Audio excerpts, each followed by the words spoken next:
اور چھوٹے بچے ہیں وہ پورا قرآن حفظ نہیں کر سکتے تو اپنی زندگی میں یہ تو انشور کر جائیں کہ میرے بچے سورہ کہف زبانی یاد کر لیں. میری بیٹیاں ہیں ان کو سورہ کہف زبانی یاد کرا دی. جب شادی ہو ان کا بیٹا گھبرانا نہیں, تیرا رشتہ جب میں نے طے کیا نا تو سورہ کہف پڑھتی رہنا, اللہ تیری ہر فتنے سے حفاظ کرے گا.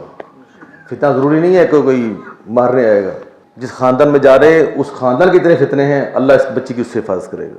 ہم سوچتے رہتے ہیں, جہیز تیار کرتے رہتے ہیں, بیٹی کا جہیز جی, بیٹی کو سامان نہ دیا کیا بنے گا, پتہ نہیں کیا جو لوگ گئے ہیں پہلے کیسے نکلے آئیں گے.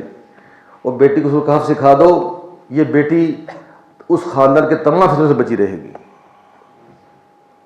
آپ نے کیا فرمایا, عبداللہ بن جعفر اپنی بیٹی کو رخصت کر رہے ہیں اور شادی کس سے کر رہے ہیں, حجاج بن یوسف سے. ابا جان بڑے ظالم سے شادی کر رہے ہیں, تو آپ نے فرمایا لا الہ الا اللہ الحلیم الکریم سبحان اللہ رب العرش العظیم والحمد للہ رب العالمین. 3 فقرے سکھائے. کہ بیٹا میں نے حضور سے سنا تھا بس. عبداللہ بن جعفر حضور کے گھر کے آدمی ہیں, حضرت علی کے بھائی ہیں. تو بیٹی کہتی ہیں ابا نے سکھا کے بھیجا, پہلی رات سے لے کر جب تک میں نے حجاب رکھا, مجھے جب دیکھتا تھا وہ ایسا نرم ہوتا تھا, میں کہ ایسے اس سے اچھا خامد تو دنیا میں ہے ہی کوئی نہیں. دین تو دین آسان ہے اور سیکھنا بھی آسان ہے اور عمل کرنا بھی آسان ہے, بشرطے کہ آدمی اس ماحول میں رہے. اور ماحول کیا ہے, اپنی زندگی میں ایک دوست بنائیں جس کو دیکھیں نا یہ بڑا نیک آدمی ہے, فوراً سے دوستی کر لیں. جیسے دیکھتے ہیں جس مالدار آدمی ہے تو فوراً کہتے ہیں اس سے بھی دوستی ہو جائے, کچھ بھی پیسے مل جائیں گے,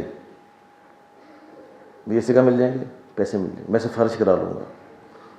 زندگی میں سب سے پہلی بنیاد یہ ہے کہ اپنا کوئی دوست نیک بنا لیں, جو نمازی پکا ہو, جو قرآن زیادہ پڑھتا ہو, جو ذکر زیادہ کرتا ہو, فوراً دوستی کر لیں. ان کا مجھے تو اس سے ایک مطلب ہے یار, تیرے ساتھ رہوں گا نا تو میں بھی دین پر آ جاؤں گا. یہ دین پہ آنے کی بنیاد رکھی حضور نے. فوراً ایک دوست بنائیں. اپنے دوستوں کی لسٹ دیکھیں, نکال لیں میرے کتنے دوست ہیں, ان میں سب سے متقی کون ہے, اسی کو زیادہ روٹی کھلایا کریں, اسی کو زیادہ اس کی زیادہ کریں, یا تیری برکت سے میں جنت میں چلا جاؤں گا.